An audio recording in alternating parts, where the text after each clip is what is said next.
Hey everyone, welcome back to another episode of 20 by 44 Life, a pickleball podcast. So we do have a little bit of maize and blue theme going on here. I'll introduce our guest in a minute, but haven't really talked about it yet on any of the prior episodes. So I have to say I'm a bleed maize and blue person. Our whole family is. I went to the University of Michigan, Dearborn. In-laws went to U of M. Wife grew up right next to the big house. So we are maize and blue through and through. So a little bit close to heart here with being able to talk to our guest Suzanne Chuparkoff. Did I butcher it bad? No, that was perfect. We joked about beforehand. I had to get through the pronunciation of the last name. But so Suzanne joins us. She is and correct me if I'm wrong, but president of the Michigan Pickleball Club at the University of Michigan. So welcome, Suzanne, first of all. Thank you. Thank you for having me. So we're going to talk a lot about college pickleball today. I'm going to throw some questions at you. You're our first guest in that realm on the show.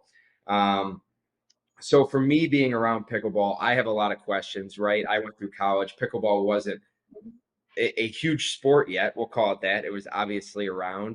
But on the college scene, we'll talk a little bit about a really cool facility you guys play at as well out at Wolverine Pickleball. But I mean, I try to start off, we're all about community here at 20 by 44 Life, and we'll get to how you're already ingrained in that with us in a little bit as well. So a little teaser there. But how did you go about picking up pickleball? What kind of got you started on your personal pickleball journey, or how long have you been playing? A little bit about that. And yeah, just tell us a little bit about yourself. Yeah, so I've been playing for almost 2 years. It'll be like 2 years in May, I think, whatever the US Open is, because about 2 years ago, my mom, she played pickleball before me. She got into it way before me, and she was going to play in the US Open. And she was like, "So you want to come to Florida and hang out?" And I was like, "Sure. I mean, it's a free trip to Florida, right?" So I went and I watched her, and I went and I watched, in particular, J.W. Johnson and his sister. They played together, and I just was sitting there just amazed. Like, it was so cool to like see just like siblings play together, and just like the whole community was just awesome. And from there, I was hooked. And I continued playing through the summer. Found the Michigan pickleball team. Dove headfirst in. Started doing like tournament and match coordinating, and then just kept playing. Got into Duper collegiate events, and then eventually became president. Nice. So how long had the Michigan Pickleball Club been around, like before you jumped into it? Had it been around for a while? And I mean, this is coming from like I used to coach at Wolverine Pickleball before we got into all this. So, and I'm not going to lie to you, I didn't realize, obviously I knew there was pickleball. We'd get the late Mhm. night groups of students coming in and whatnot, but I wasn't aware there was a club, to be quite honest with you. So how long has it been around for? Yeah, it's been around. It was started a year before I joined, so this is like its third year. The first year was mostly just a social club, just coming to play, coming to explore the game, get it out there. And then the second year is when Duper initiated its first collegiate Duper tournament at Dreamland in Texas. And so once we heard news of that, we started kind of training for it and kind of turned the edge to more of a competitive program.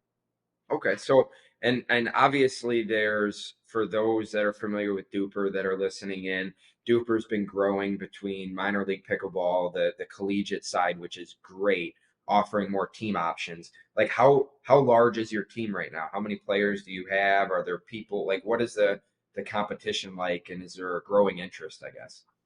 Yeah, so every year we have hundreds of people wanting to come and join the team, whether it's try out for the competitive team or the social team. So after that first year, doing some of those collegiate events, I kind of separated the team kind of social and competitive because some players did want to come in and just play for the fun of it and not, focus on the drilling and the training needed for those higher level tournaments. So now we have two sides. On our competitive team, for this semester and last semester, we've focused on 12 members. Currently, this semester, it's 10 males and then two females, unfortunately. Um, the numbers just weren't there. But on our social team, we have like, in our group chat, we have about 300 members.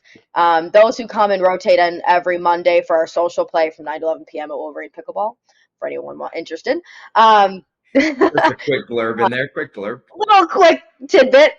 We probably have like 100 people rotating in every Monday. We fill it with about 30 people coming to play, and then it's like different people every week. So we have a pretty extensive club, which I love. We're still trying to grow out there every time we have like festival events or events where we can like showcase the organizations. I'm always trying to reach out and grab like the female members, be like, hey, like come check this out.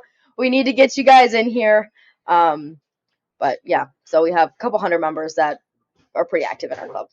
No, that's great. I mean, that answers my question on like numbers and are you, I would think to me it's still just such a viewership's growing all that, but it's still such a new sport in the mass market that to somebody that like when I was in college, not that long ago, still long enough, but not that long ago. It seems like you had club sports that would kind of take off a little bit, grow even throughout 4 years that you're in school. You see kind of club sports ebb and flow, right? Like with numbers, and it sounds like you're seeing a lot of what we're all seeing in the pickleball Mm-hmm, community, pickleball world, that definitely. that number's just growing through the roof, and it's more how do you crowd control it while still being completely inclusive of everybody as well. Exactly. Yeah, and I think so. That speaks a lot to the community, right? Like 20 by 44 life, everything we're trying to do. And if you've listened in with any of our past guests as well, we're trying to find that common ground, trying to help people of all ages, all demographics, find pickleball, jump on a court if they haven't already, or maybe find a new way of meeting people in the sport as well. I mean, pickleball being such a social game, especially at the college age and college skill level as well, everybody's athletic for the most part and able to get out on the court and jump right into it probably, which is unique to pickleball maybe versus tennis. So great to see you guys getting that type of turnout as well. So one question I have, and a little bit of a plug here selfishly as well for our area that I'm not in right now, constantly on the road, but traveling, quite a bit. I constantly get back to play at Wolverine. A little bit of a plug for Wolverine pickleball, obviously the namesake for the university. But tell Oh us a little bit. I know you work there too, so tell us a little bit about the facility. yeah. Oh, it's beautiful. There's 12 courts. Um, and there's going to be some sand volleyball courts out there. We're actually going to have some sand tennis too. That I've not Oh, explored, but did not even something know that. interesting and new. But yeah, we have 12 courts, and we're fortunate enough to be able to practice there 2 nights a week. We practice late at night, 9 to 11 p.m. But, we're college kids. They have a nice beer and tap wall. We appreciate that too. But yeah, it's a phenomenal facility. There's so much to offer. The community is great. People will just come in and hang out. We have 12 TVs, I think, in our little common area. People just come and watch the games. We have the games on constantly, whether it's some soccer, football, wrestling, even. We have pickleball on all the time, basketball games currently for March Madness. Just people come in and bring their own food. They'll bring in the party, just hang out for hours. You'll be able to watch pickleball too, actively going on through the windows. Yeah, it's really awesome. We're very lucky and very spoiled, that's for sure. Yeah, I mean it's definitely in terms of dedicated pickleball facilities, it is the top that I've been to in the state of Michigan so far, not to discredit anywhere else, and definitely on the east side of the state. Um, for anybody listening in, again, trying to pull that connection as well, give people places to play they may not know of, but on the east side of the state, kind of more central, I guess, as well. Wolverine pickleball, and I'd say you have all in pickleball on the Grand Rapids side, Byron Center side of the state. But there's not a lot of dedicated indoor facilities, so having somewhere in your backyard like that you guys can train as a college team is huge. I think. Have you found that to be more beneficial to building it quicker, having that in your backyard? Oh, definitely. It's to have those dedicated courts and then to have even the spacing too of the courts. A lot of places that I've been to, they're cramming in as many courts as they can. But to have like the spacing so you can even work on the like not simple things, but work on more shots as like ATPs and stuff. And um, having the dedicated courts too, where we can like have boundaries. We can work with ball machines to really focus on those dedicated shots too. Has really improved our game. Plus the coaches there. Our current coach is Jake Fredrickson. He coaches there alongside me and then coaches our team, and he's been really, really helpful. And Wolverine's been really helpful to us too, having him, step on our team as well as theirs. So it's awesome. No, that's great. Yeah, Jake's a great pickleball mind. Him and I have coached together as well at other facilities and things like that. So I know having Jake is an asset. Not to mention we've played against each other in a whole lot of singles. So I have a lot of respect for Jake's game. So speaking about competing in events and things like that, I know you guys have a couple events coming up. I know you have one coming up very quickly. So talk me through like what you guys are, I mean, what are you prepping for right now? What's on the horizon? On Friday morning, we are leaving for Richmond, Virginia. We have my final Duper regional. I'm pretty sad about it. This will be my fifth or sixth regional, and I'll have competed in two Duper nationals also. But yeah, we leave Friday morning for Richmond. We're all climbing in a car and driving down for some team bonding. It's going to be the biggest regional so far that they've had. They call them super regionals now. So we're excited. It's going to be probably the highest level competition like I've seen from collegiate. Coming in, the reigning national champs are going to be there, and then last year's national champs are going to be there too. So we haven't had the opportunity to compete directly against them yet, but I'm looking forward to the opportunity and seeing, what Michigan can do on that court, because I know we can bring a lot to it. So I'm really excited. A little bit sad, but I'm really excited for it. And yeah, tonight's our final practice going into it, so we got some work to do, but we'll be sound. No, that's great. And so, in what clubs, the two clubs that you referenced, last year's national champs and the reigning national champs, for those new to collegiate pickleball, what schools are those? Oh yes, my apologies. So last year or in the fall, um, University of Virginia (UVA) they won. They upsetted both UNC, who won last year. UNC won with Colin Schick, and Utah Tech was actually seeded first going into this last semester's national event. So UVA both upsetted both of them and came out with the win. And I was definitely very excited. I like the people on UVA, and I always like seeing an upset. So it was a great match to watch. It was high energy, high intensity, and I'm excited to see him on the court as well.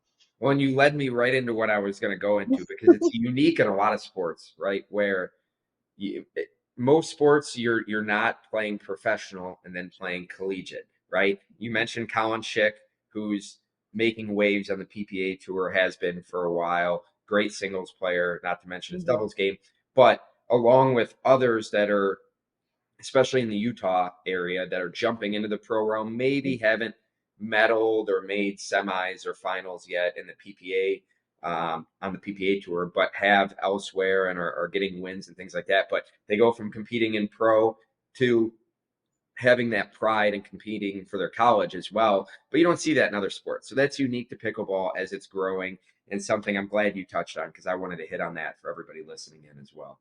Yeah, it's So definitely exciting to see, like, to play against the pros. We're also going to be seeing Ava Ignatowicz this weekend too, a big name. okay. Everyone knows her brother, so even on the girls' side too, there's going to be someone to compete against, guys and girls. So I'm excited about it. Oh, that'll be cool. And when you say regional, right? So, and that's part of why I asked. I didn't know if the Utah schools would be there. It's obviously UVA and things like that. But so when you compete in these super regionals, are they nationwide and everybody just comes to one hub? Is that how that works? Yeah, sort of. So this year there are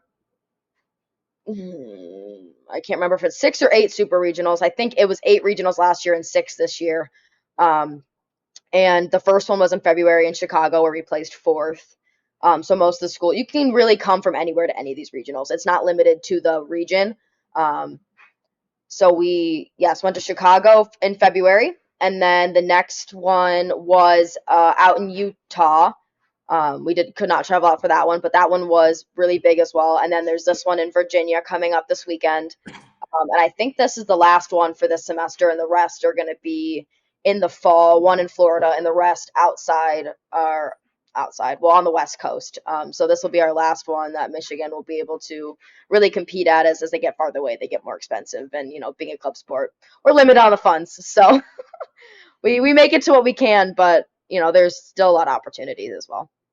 Okay.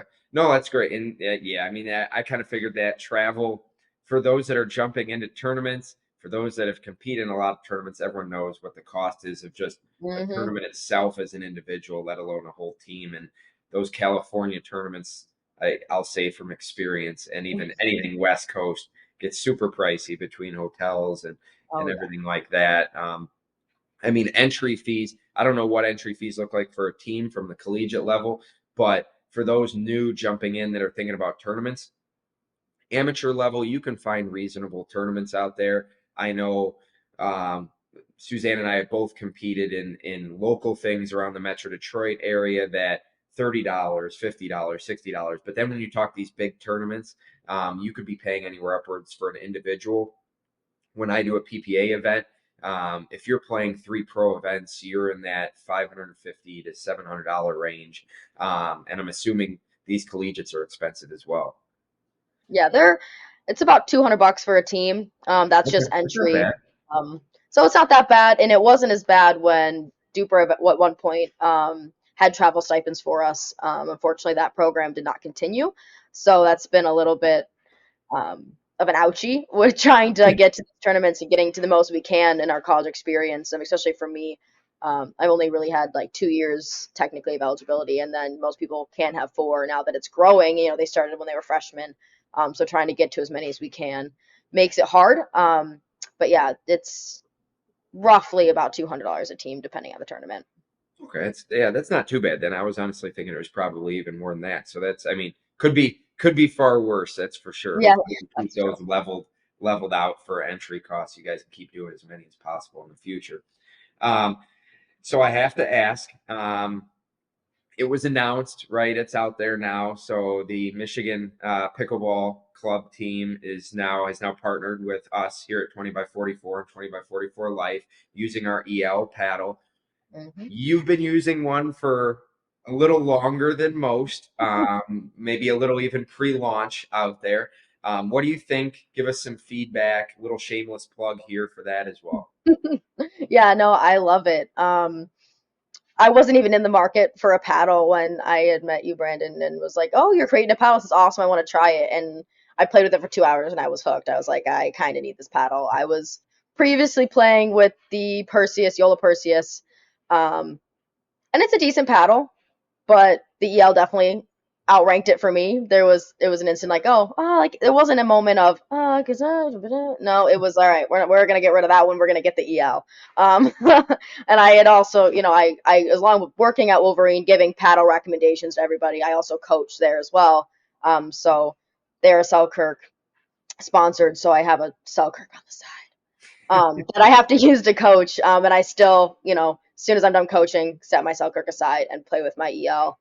And I give recommendations about paddles all day to players needing it. And, I'm always sliding the EL in there. I love it. I love the control element. I love that your power feels controlled. Sometimes with a lot of paddles, you get that power and you're like, whoa, the ball just shot out that way and I didn't mean to do it. But with the EL, you get that controlled side of that power, which is really awesome, and it keeps your head leveled in the game. At least for me it feels like. And then just like the control element too, when you're at that kitchen with your dinking, there's not a lot of, at least for me, there's not a lot of stray balls I'm feeling. Sometimes you can get with paddles, they'll get like too cushiony and you'll kind of get them in the net, or they'll be too poppy and they'll kind of come higher. I don't feel that at all with the EL. So it's my personal favorite choice, and I'm glad I got my team on board. They all love it. I just most of my team members have all ordered them, and I've gotten them and love them. And I had demos that you gave me, Brandon, and they were all willing to try them, and we're like, yeah, like this is definitely where we need to go. So once agreed, we were gung ho for it, and we're excited for it. Well, we're looking forward to seeing you guys compete. Hopefully, we can see maybe some live stream or some social media for you guys competing with them in hand this weekend. But no, and we obviously appreciate that feedback. And you and I really haven't had. We've had a lot of discussion about it, but our whole goal with the paddles is, any feedback that's out there, again, the community side, right? Like we took 10, 20, 30, 50, 100 different people's feedback, honestly, in different levels of that to create that paddle. Mm-hmm. People complaining about dead spots, people complaining about the honeycomb, Mm-hmm. things like that. Handle length, handle Yeah. circumference, grip circumference, all that. To try to find what we thought was the best of all the worlds. And we will continue to launch kind of new styles and things like that as well. But I wanted to ask that feedback because you and I both come from using Selkirk, right? I taught at Wolverine as well. I was signed with Selkirk pretty much from the time I started, like personally signed with Selkirk from the time I started at Wolverine. Um, Selkirk's not a bad word. We use it here, and they make a great product and great paddle, but not every paddle is for everybody. And we really wanted to go after a certain demographic of player looking for a certain dependability as well. And, that's why I'm interested to see you guys compete with the paddle. Really eager for you guys to get on court with it and represent us as well while we represent Michigan Pickleball. And I'll continue to do that as best as I can. But to dive into the Wolverine pickleball side as well. I mean, I know you said, you have a lot, you're doing teaching and things like that. And you were talking about, the on court instruction. I mean, what do you see? Have you seen a change in the last, you've been around for a couple of years, kind of similar to me. I'm like 2.5 years into this. Um, how have you seen the game and who you're coaching kind of change over the last 3 to 6 months? I mean, has it gotten quicker? Has the age demographic changed? Like, what types of changes have you seen? Yeah, there's been a lot. When I first started playing, even, less than 2 years ago, it was mostly an older generational thing. A lot of players I was seeing were, on the older side. And like now, like the collegiate level grown amazingly. I see even like 9 to 12 year olds coming into Wolverine, like jumping in the event sessions. And it catches me off guard. I'm like, oh, like maybe they're sitting out and, just having a snack while their mom's playing. No, they're jumping right in these sessions and they're in, like 3 and a coach lessons or like wanting to like build this game and bring it out. And it's been really cool to see. I've also seen, I work with a lot of tennis players coming, they're like, like we like tennis, but, we're coming to pickleball, and it's like, yes. I played tennis for a lot of years, kind of growing up, and I could never imagine going back. I Have you actually picked tried up a racket? Have you picked up a racket in a while? and it was awful. It was trying to play like Chinese checkers on the court. I had like no idea what was going on. I couldn't even hit the ball, to be honest with you. It I, was hilarious. you're doing better than me though, because I was never I was an awful tennis player, but I did it for fun in the hockey off season and whatnot. I have not even touched any of the rackets that Lexi or I have. I haven't touched a one of them since we picked up a pickleball battle. So you're still doing better than me. I know I did it that one time, and I don't think I'm gonna do it again. But yeah, I actually work with a group of ladies who still try to play pickleball and tennis at the same time. I see them every Friday working on the skills and stuff, and I'm slowly edging them to just convert to pickleball. I'm like, come on, it's more fun, it's better. But yeah, there's definitely been a huge change, and it's definitely for the better. I love seeing the kids out there. We do like kids camps and stuff now. Even have like junior play on the weekends, which we didn't have when I first started working there, due to like the growing amount of kids that want to play. And now it's even popping up more like in high schools during gym class. And my old high school gym teacher, I see her at Wolverine pickleball now. I see a lot of my high school teachers, which is really weird. But she was telling me how like they're integrating it, in their curriculum like more significantly than like tennis and stuff too. So it's really great to see it coming in schools too. I know some people had played like growing up. It was not in my school. Some schools they had it, but it's nice to see it also coming out in schools too. No, that's great. And I really think it is unique because what other sport are you going to be like? I know for me, for hockey, right? I can go out and play a men's league hockey game or beer league hockey game, whatever you want to call it. But I'm not going to just run into teachers, friends of my parents, But yeah. my friend's kid. Like it could be anybody, really, honestly, right? Because everybody, I mean, Hmm. you have, it's, there isn't really that differentiator where you say, okay, like there's 7 and 8 year olds that can compete and beat 30, 40, 50 year olds, whatever, 20 year olds, whoever it may be, because the Hmm. game just kind of level sets everybody a little bit. The one thing I will say is with the influx of a lot more tennis, maybe originally naysayers that I see, um, that there's more people either converting to playing both or just pickleball. Yeah. Game is getting way quicker. And I mean, we see it at the pro level for those that watch, PPA streams or APP streams on any of the channels and whatnot. But at every level, I think the game is getting quicker, faster, a little bit Yes. harder hitting. Would you agree right now? 100%. Okay, yeah. And for Definitely. those looking for like that athletic challenge, weather's getting warmer wherever you are, whether you're, I'm in Minnesota right now, you're in Michigan, like wherever everybody is in cold weather climates, it's getting a little better. We're only a month or so from being able to fully hit the outdoor courts. Go find a local court, find people to hit with. I know Caitlin, our producer, has been out on the courts hitting as well and finding great groups to be able to just jump in and meet up and hit with. And there's good apps out there too if you're looking for people. I know we talked about how did we originally start in the game, and you brought up Florida. I started the same way. I started my first time actually in Naples, not where the U.S. Open is held, but nearby courts, hitting my first time. And you can get hooked playing in Florida or seeing pickleball in Florida, 100%. But that feel, that vibe is everywhere. Oh, Like for you, is there a specific outdoor court spot that you guys like to go to if you guys aren't at Wolverine, or are there a lot of options in Ann Arbor for outdoor courts? there's two. There's Barton, which we don't really go to. I think they have three courts, and then there's Leslie Park, kind of on North Campus by like the Michigan Hospital. Okay. They have six courts, um, and it's kind of first come first serve. But then they also, every week there's like a unnamed kind of like event session where like you just come in and you do like king of the court, and everyone's rotated in, everyone's trying to get the levels in and out, just trying to bring people in. People be sit on the bench and they'll grab you and be like, hey, you're gonna come in and play with me right now. It's like you said, it's that vibe, whether you're playing in Florida, you're playing in Michigan, you're playing in Minnesota. It's the people just want you to be there, want you to play. Most of the time, it's not really about what level or how long you've been playing. They just want you to see you to get out on the court and, build that bond with you. So Leslie Park has that for us too. And we practice out there when it does get warm. But now we've gotten a little bit spoiled with Wolverine's new facility. So I'm not sure how much we're going to be playing out Sitting there. outside. Yeah, Um, the being able to open the doors and the basically yeah, having hardly any walls there is kind of nice. I'm not gonna, yeah. I I feel, definitely can't complain about that. yeah, avoiding the wind, that's a real sell point for me. I like the wind.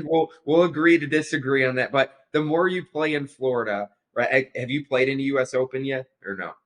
Not yet. It's a goal So one day. yeah, put that on the bucket list of items. But every year, that's a super windy event. I'm not gonna lie, but it's an X40, Franklin X40 event, so the ball's a little softer. They sit out in the heat all day and they just Oh, swirl in the wind constantly. But you get used to it, is where I was going with that. The more you play in Florida, the more you just get used to the wind. And I kind of like it now. It slows the game down a little bit. But Wolverine, no one's gonna say otherwise to have to go outside rather than be inside playing. So I hear you on that. I know you said this is your last regional, so I don't wanna like hammer home the pain point there, but I want to ask like, are you gonna start doing more tournaments, just more coaching? Like personally for you, in the pickleball community, where do you see you kind of like going next? yeah, there's kind of a few points I could go. I do want to keep coaching because I love coaching. So one of my avenues might be coaching the team next year in the fall. I am staying in Ann Arbor, so that's definitely an avenue for me. I do want to keep coaching at Wolverine too, and maybe even one day when if it becomes a D1 sport, kind of going on that avenue because I think that would be super cool. My other avenue, which I don't know if you know this yet, Bryn, I am going to grad school at Ohio State. Oh boy, trading in the maize and blue. Oh, that can't be going over well with people. No, I did not know that. But congratulations, congratulations Thank first you. of all. Um, So what are you focusing on there? Yeah, I'm studying supply chain management.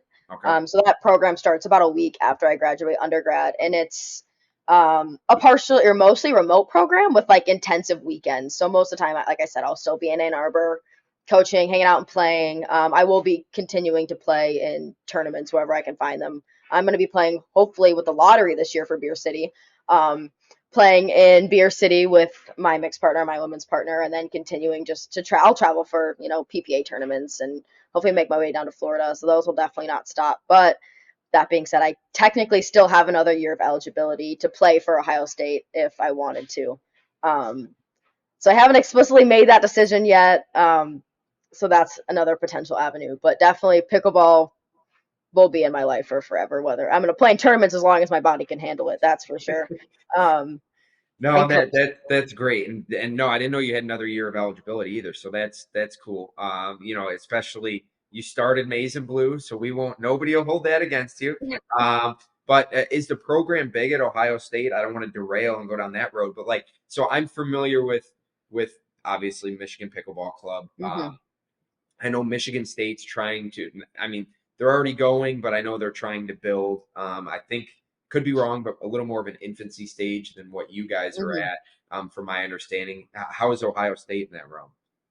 Yeah, so I would say they're about the same size as us. They actually have outside dedicated courts like on their campus, which is really helpful for them. Yeah, Their program is really strong. Their top four um, are really strong, and we actually played them in Chicago, and it was one of those matches where it went to like 22-24 playing rally scoring, and it was just neck and neck the whole game. And I mean, I'm from Ohio, which also leads to the Ohio State thing they, too. But they know that I'm coming to Ohio State next year, and they're as much as like you'd think there's not really a rivalry between us and them. We do like dual matches and stuff with them and other schools like Michigan State and Indiana all the time. And whenever we're at those events, we're all cheering for each other. Like I'm cheering for the Ohio State people. They're coming over when they're on a bye, cheering for us just because we've seen each other so many times over the years in tournaments.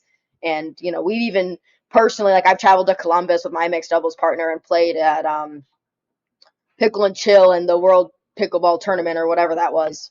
yeah, Um, WPT, World Pickleball Tour. WPT, yep. I played in that, and some of their team was playing in it too. So we see each other all the time and are always supporting each other, just like with any other um, pickleball club too. And that's also what I love about collegiate pickleball is like I said, there's not really any rivalries. I mean, you're on the court and you're there to win, but as soon as you step off the court, it's just like, dang, you had some really good points. You had some really good points too. It's great to see you again in every tournament. It's that same energy. Like, wow, like look, your game's gotten so much better. Wow, it's so good to see you. I haven't seen you in years. Like, let's catch up. That's the pickleball environment that I love so much too. No, and that's great that it is exactly the same at the collegiate level, right? And I wouldn't expect it to be any different, but as the age demographic changes, sometimes you get different mentalities on the Mm-hmm. field, on the court, on the ice for, for me and my hockey background.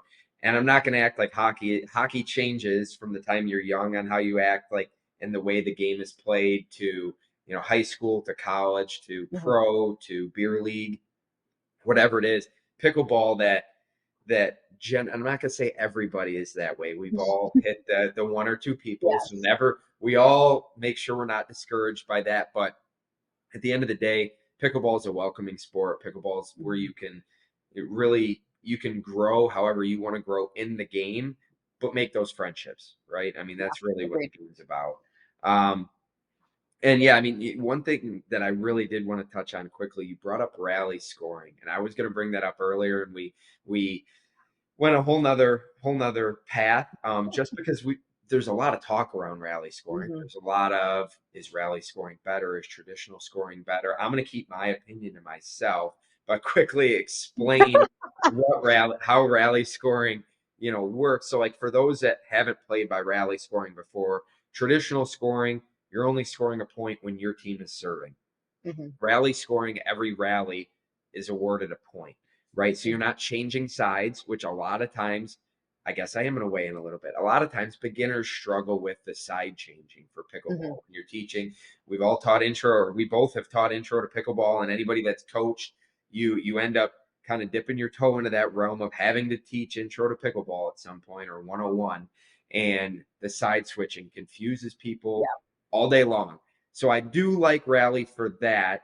But what are your thoughts? Because collegiate, excuse me, is purely rally scoring, right? Mm-hmm. You guys aren't doing traditional scoring for duper collegiate pickleball at all. So what is your thought on that being that way? Would you like it more for traditional scoring? Where are you at in No, I like both because they're both kind of different in the way that you play the game in a sense. I feel like when you're playing rally, it's a little bit more conservative on your serves and your returns. I know, like, personally, like when I'm playing normal, like you score on your serve, obviously, but I'm going to be a little bit more aggressive with my serve and my returns. Whereas like rally scoring, if I accidentally put it out a little too far or I'm a little short or whatever, they get the point. So they're getting the point on your errors, or sometimes, we're getting the points on their errors. So it makes the game a little bit more conservative.